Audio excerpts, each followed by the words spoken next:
There are seasons in life that do not arrive with thunder. Nothing breaks in one dramatic moment. No door slams, no final sentence is spoken, no clear ending appears. And yet, little by little, the ground beneath you begins to feel unfamiliar. You wake up in the morning and something is off. The room is the same. The light comes through the window the same way. Your phone still fills with messages, small obligations, unfinished things. But inside, there is a quiet strain you cannot fully explain. It feels as if your life is standing in a hallway between two doors, and neither one will open. Have you ever lived in that kind of silence?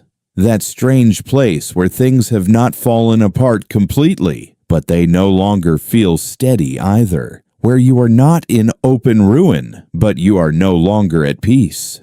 Where what exhausts you most is not pain itself, but not knowing what comes next. That is a different kind of tiredness. It is the tiredness of carrying tomorrow without being able to see it. The tiredness of trying to remain composed while your mind keeps reaching into the dark, searching for answers that do not come. The tiredness of pretending you are fine because there is no obvious crisis to point at, only a quiet, shapeless weight pressing on your chest. Sometimes uncertainty does not scream. It sits beside you. It sits beside you while you wash the dishes, while you drive in silence, while you reply to people with normal words and a normal voice. It follows you into the evening when the house grows quiet, and there is nothing left to distract you from the question you have been trying not to ask. What if this gets worse?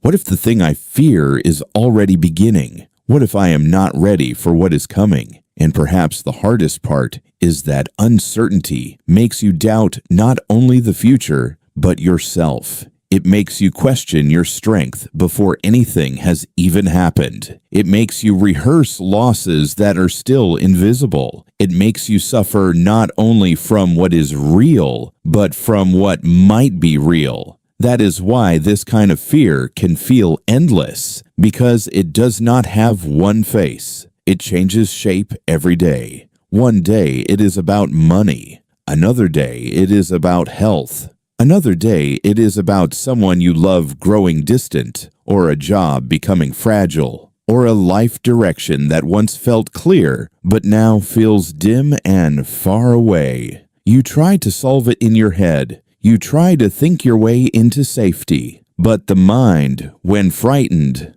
does not always search for truth. Sometimes it only searches for control. And when it cannot find control, it keeps spinning. Many people know what it is like to survive pain after it arrives. There is at least something solid to face then, something named, something visible. But waiting in the fog is different. Waiting without certainty asks something harder from the human heart. It asks you to remain standing while nothing is fully explained. That is where many people quietly begin to break. Not because they are weak. Not because they lack faith, not because they have failed life in some moral way, but because the unknown has a way of draining the spirit without leaving bruises anyone else can see. And maybe that is where you are now. Maybe you are holding yourself together in front of others, but inside you feel scattered. Maybe you are still functioning, still answering, still showing up, but there is a private trembling underneath it all. Maybe no one around you fully understands that you are not just afraid of what may happen. You are tired of carrying what has no shape, tired of trying to be brave without anything solid to hold, tired of feeling that the future is one long breath you cannot fully release. And yet, somewhere in you, there is still a quieter question, a deeper one. Not how do I make the unknown disappear, but how do I stay human inside it? How do I keep my heart from collapsing before life has even spoken? How do I walk when the road ahead is not visible? That question matters, because there comes a point when courage is no longer about grand gestures. It is no longer about fighting the world or forcing certainty out of silence. Sometimes courage becomes much smaller than that and much more intimate. Sometimes courage is simply refusing to abandon yourself in the dark, not solving everything tonight, not predicting every outcome, not becoming fearless, just staying present enough to take one more step without letting dread become your master. But that is difficult, especially when the world teaches you that safety comes from knowing, planning, securing, and controlling. We are taught to trust what can be measured, to feel calm only when the path is clear, to believe that peace must be earned by certainty. So when life becomes unclear, we assume something is wrong with us. We think we should be handling it better. We think we should already know what to do. We think strength means never shaking. But perhaps that is the first burden we need to set down. Because being unsettled in uncertain times is not failure. It is part of being alive. It is part of being human in a world that has never once promised clarity on demand. The truth is, some of the most difficult chapters of life do not begin with loss. They begin with not knowing, with waiting, with sensing change before it reveals its form. And if you have been living there, in that suspended place, then maybe what you need most is not more pressure to be perfect. Maybe you need a steadier way to carry the unknown, a way that does not insult your pain, a way that does not ask you to become numb, a way that lets you remain soft in the right places and strong in the deeper ones. Because the real question is not whether uncertainty will visit you. It will, again and again, in different clothes, at different ages, through different doors. The real question is this: when it does, what in you will remain unshaken? That answer does not appear all at once. It is found slowly, often in silence, often after the heart has worn itself thin, trying to hold what it cannot hold. And perhaps that is where we begin, not with certainty, not with easy reassurance, but with the quiet possibility that you do not need to see the whole road in order to keep walking. When life becomes uncertain, the mind begins to reach outward. It looks for signals, for guarantees, for signs hidden in people's behavior, in the economy, in one sentence, one delay, one expression on someone's face. We become interpreters of everything. We study tones of voice. We read into silence. We search for reassurance in places that cannot truly hold us. And very often, we hand over too much of our inner balance to things outside us, to someone else's mood, to someone else's decision, to someone else's confusion. A person speaks sharply to you, and suddenly your whole nervous system tightens. Someone grows distant, and your mind turns their distance into a judgment about your worth. A company changes direction, and you start to feel as though your future has been placed in the hands of people who barely know your name. The unknown becomes even heavier because it is now mixed with the behavior of others, and other people are rarely as clear as we want them to be. But one of the gentlest truths a person can learn is this: what comes out of other people is often made from what is unresolved inside them. Their impatience may come from fear. Their cruelty may come from shame. Their coldness may come from exhaustion. Their inconsistency may come from confusion they have never learned to name. This does not excuse harm. It does not turn betrayal into something noble. It does not mean you must stand close to what wounds you, but it does change the meaning of what you receive. Because not everything thrown at you belongs to you. Sometimes people speak from a room inside themselves they have never cleaned. Sometimes they act from old injuries, private disappointments, hidden insecurities. Sometimes they are fighting battles that have made them smaller, narrower, harder. And when they touch your life, if you are not careful, You begin to carry the weight of their inner disorder as though it were proof that something is wrong with you. That is how uncertainty deepens, not only because the future is unclear, but because we start using other people as mirrors, and many mirrors are distorted. Think of the parent who rarely knew how to comfort, so they corrected instead. Think of the partner who withdrew whenever life became difficult, leaving you to wonder whether love had quietly changed shape. Think of the manager who led through pressure because pressure was the only language they had ever respected. Think of the friend who disappeared when your life became complicated, not because your pain was too much, but because your pain reminded them of their own helplessness. People reveal themselves in these moments, but what they reveal is not always a verdict on your value. Often, it is simply the edge of their capacity. That distinction can save you years of suffering, because once you begin to see that other people's actions often rise from their limits, their fears, their wounds, something inside you loosens. You stop turning every difficult encounter into a story about your insufficiency. You stop assuming that rejection means you are unworthy, that silence means you are unlovable, that instability around you must mean instability within you. You begin to understand something quieter, that another person can fail to hold you well without reducing what you are. That another person can misunderstand you without defining you. That another person can leave, lash out, withdraw, or disappoint, and still not have the authority to name your worth. This matters deeply when life is uncertain, because uncertainty already tempts you to lose your center. And if, in that fragile state, you also start letting the emotions, reactions, and limitations of others define your inner condition, then your peace becomes impossible to keep.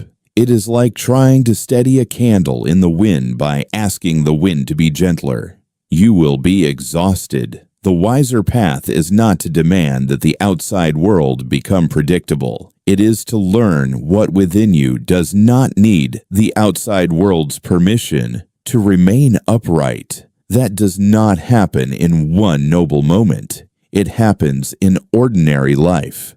It happens when someone speaks to you with unnecessary harshness, and later, instead of replaying their words all night, you pause and realize that their sharpness may have begun long before it reached you. It happens when a person cannot show up for you emotionally, and instead of begging for scraps that keep hurting you, you quietly recognize that some people cannot give what they themselves have never learned to carry. It happens when a room feels tense, and instead of absorbing everyone's unease as your responsibility, you remind yourself that not every atmosphere is yours to fix. This is not detachment in a cold sense. It is clarity. And clarity is merciful. Without it, you spend your life stepping into storms that were never yours, apologizing for wounds you did not create, trying to become more pleasing so others will become more stable. But there is no end to that kind of labor. If you build your peace on the reactions of others,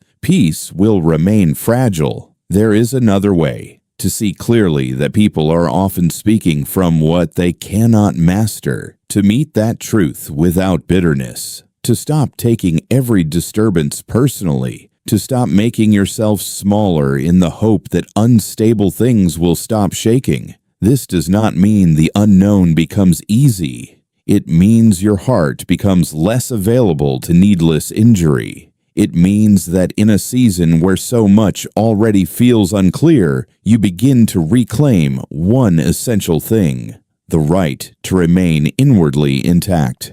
And once that begins, another question appears. If so much of our suffering comes not only from events, but from what we cling to, expect, and fear losing, then what exactly is it inside us that turns uncertainty into torment? That question is more intimate and more honest, because the world is not the only thing making us afraid. Very often, something inside us is helping the fear grow.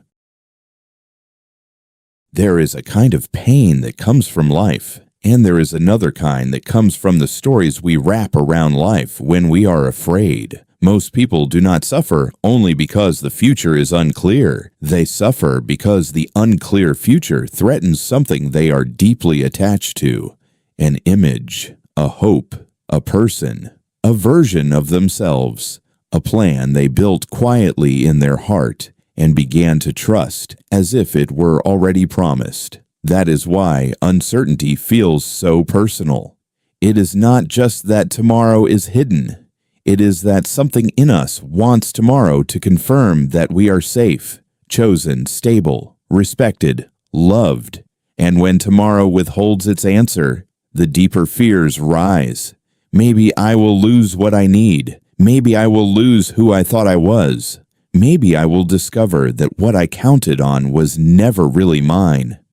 This is hard to admit because many of us like to think we are only afraid of practical outcomes. We say we are worried about the job, the relationship, the diagnosis, the decision, and that may be true. But underneath those surface worries, there is often something even more tender. We want life to reassure us. We want it to tell us that our effort will be rewarded, that our love will be returned, that our loyalty will protect us, that our patience will not be wasted, that the people we depend on will remain, that the identity we built will survive change. And when life does not answer clearly, the heart begins to ache in all the places where it has been leaning too heavily. This is where uncertainty becomes more than circumstance. It becomes revelation. It reveals where you have tied your peace. It reveals what you have confused with security. It reveals how much of your self-worth has been resting in the hands of outcomes, approval, control, or permanence. Many people are not only afraid of losing something outside them, they are afraid of what that loss would seem to say about them. If the relationship ends, was I not enough? If the plan fails, have I failed? If my future changes, who am I now? If no one sees my effort, did it matter at all? That is why the unknown can feel humiliating. It exposes the parts of us that still depend on being validated, chosen, confirmed, or guaranteed. It exposes how much we still want life to place a hand on our shoulder and say, "You may relax now. Nothing will be taken." But life rarely speaks that way. And perhaps this is where suffering deepens most. Not in the event itself, but in our refusal to let uncertainty be uncertain. We want to force a conclusion. We want to close the gap. We want to know now. We want to stop trembling. So the mind runs ahead. It imagines endings. It rehearses pain. It tries to prepare for every possible wound, as if repeated anticipation could protect the heart from impact. But often it does the opposite. It makes the heart live the pain many times before anything has happened, and in doing so, it slowly drains the life from the present moment. Have you noticed that? How fear of the future can make it impossible to inhabit today. How a message not yet received can ruin an entire evening. How one unanswered question can sit at the center of every task. How the body remains here, but the mind is always one step ahead, scanning for collapse. That state is exhausting because it divides you. Part of you is living your actual life. Another part is living in imagined ruins. And when this goes on long enough, even beautiful things become difficult to feel. A meal, a conversation, a sunrise, a quiet room, a small laugh. They pass by, but the mind does not land, because it is still bargaining with uncertainty, still trying to secure a future that does not belong to the present, still trying to be saved by foresight. Yet some of the deepest pain also comes from something softer than control. It comes from longing to be held by what is changing. We become attached not only to outcomes, but to emotional shelter, to the sense that certain people, certain routines, certain identities will keep us from falling. And when they begin to shift, our fear is not merely intellectual. It is almost childlike. We feel exposed, unprotected, unnamed. In those moments, even strong people can feel very small, not weak, just uncovered. And maybe that is what deserves compassion, not shame, because so much of what we call overthinking is really frightened attachment. So much of what we call anxiety is often grief trying to arrive before the loss is official. So much of what we call fear of uncertainty is actually fear of being left alone without the things that have been helping us feel whole. But perhaps this is the turning point, to see that clearly without condemning yourself, to admit that yes, part of the pain comes from expectation. Yes, part of it comes from wanting certainty to guarantee your worth. Yes, part of it comes from letting the moods, choices, and presence of others shape how solid you feel inside.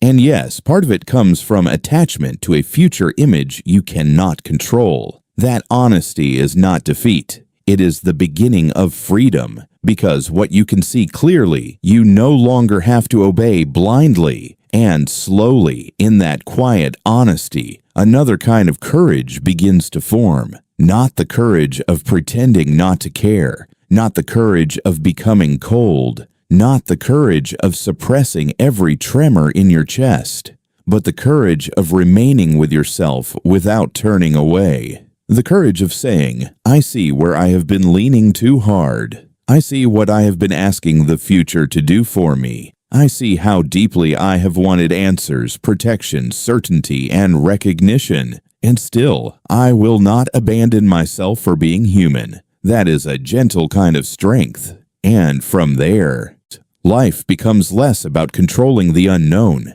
and more about learning how to stand inside it, how to breathe when no answer comes, how to pause when fear wants to run, how to keep dignity when the world becomes unstable, how to remain inwardly present while life stays unresolved. These things are not dramatic, but they are real.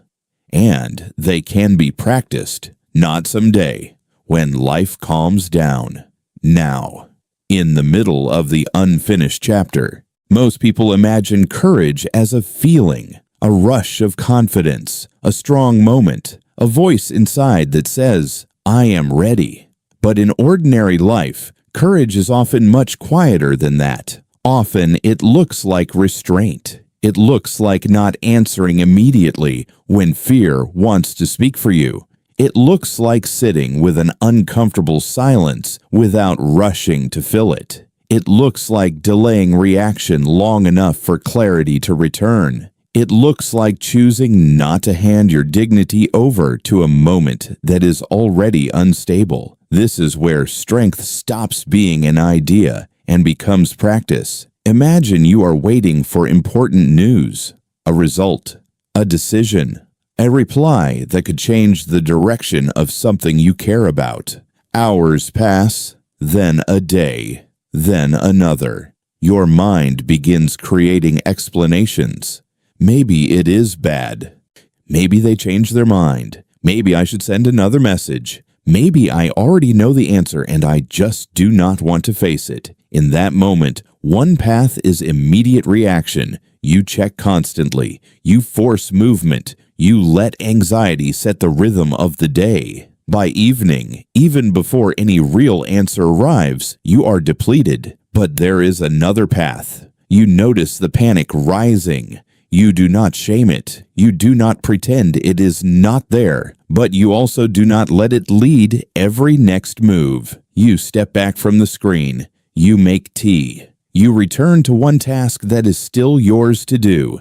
You tell yourself quietly that the answer will come when it comes, and until then, I will not turn waiting into self-destruction. That is not passivity. That is inner governance. Or imagine a conversation that unsettles you.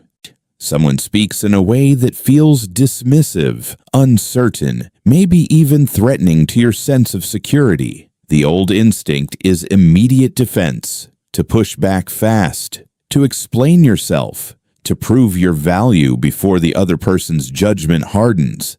But sometimes the strongest thing is not the quickest thing.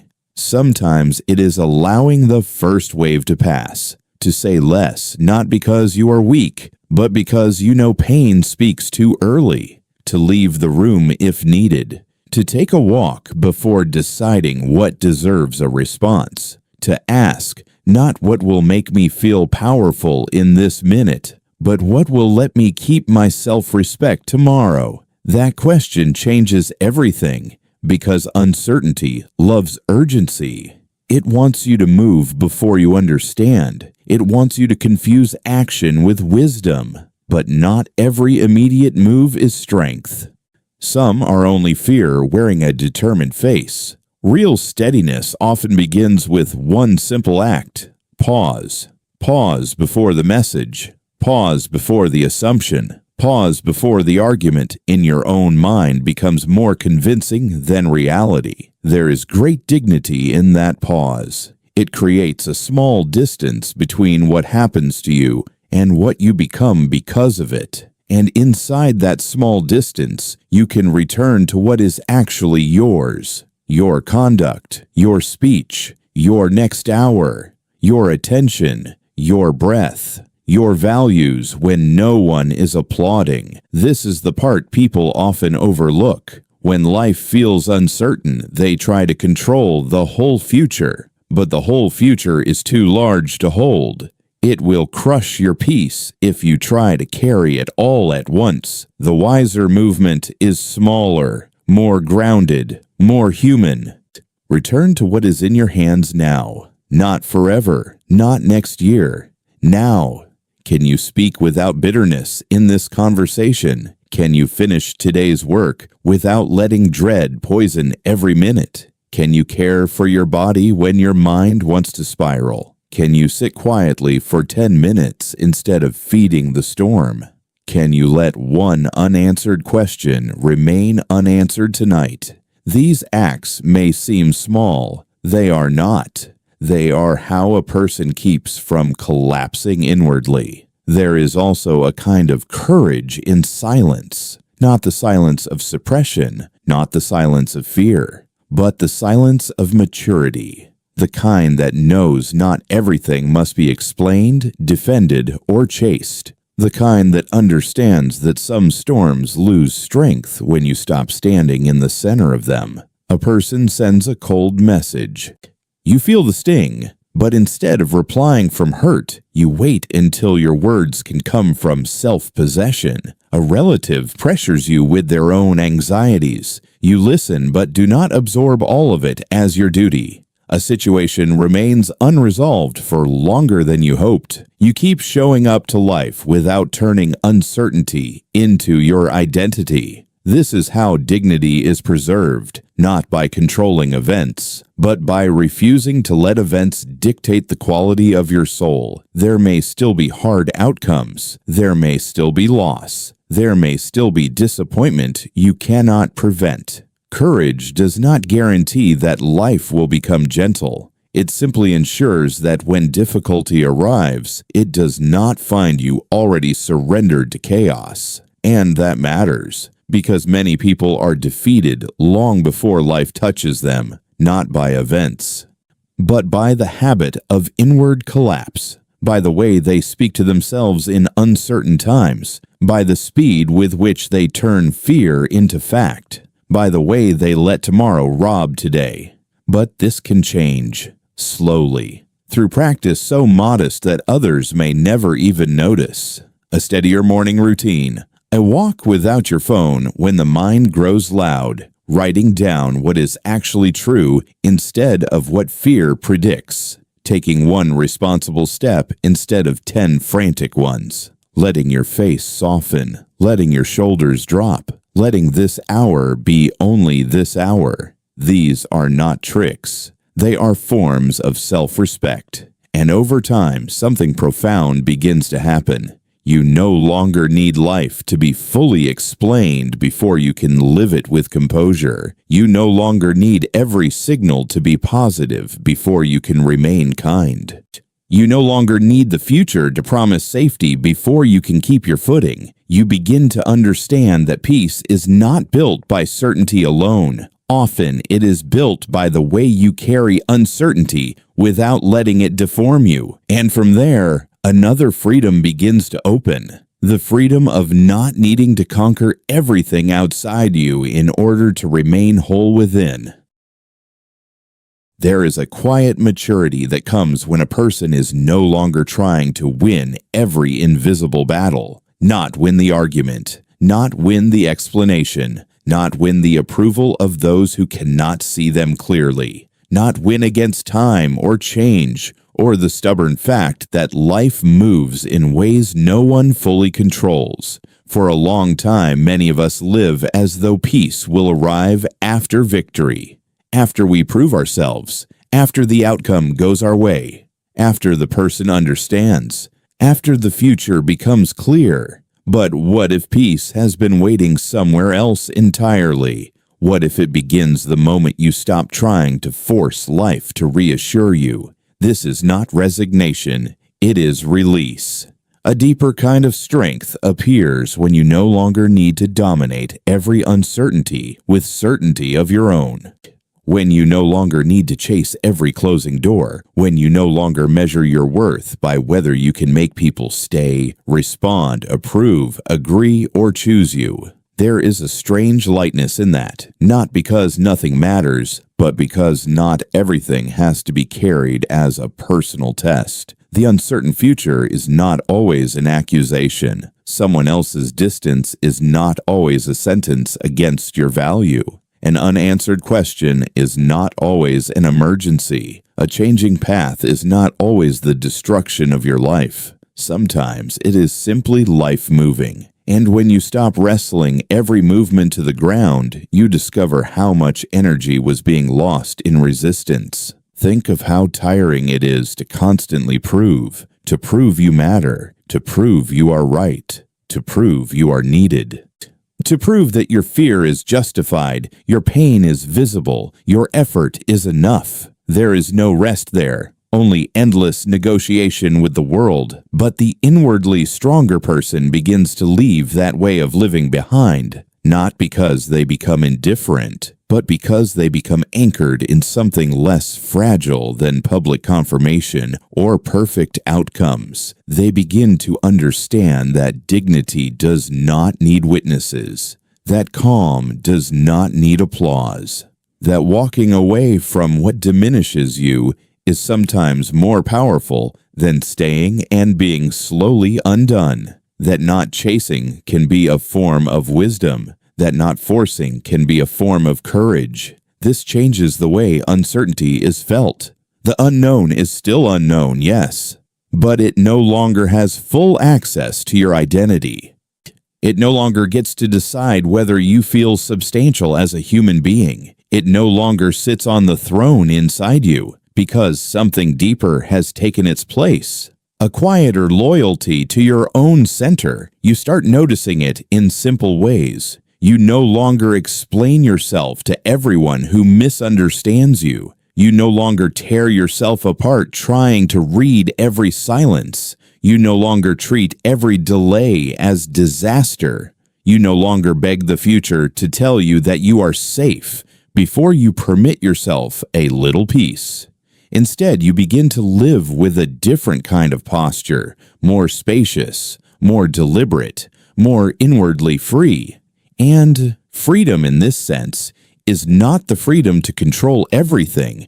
It is the freedom from needing to. There's beauty in that kind of life, a severe beauty perhaps, a quiet one, not flashy, not loud, but unmistakable. The beauty of a person who has suffered enough to know what not to worship anymore. A person who still feels deeply, still hopes, still loves, still works, but no longer kneels before uncertainty as if it were a god. Because uncertainty can shake your plans, but it does not have to own your spirit. That is the difference. And once you begin to live from that difference, the world opens in a subtler way. You start to notice that life is still here, even in unfinished seasons. The morning air is still cool. Tea still warms the hands. A single honest conversation still steadies the heart.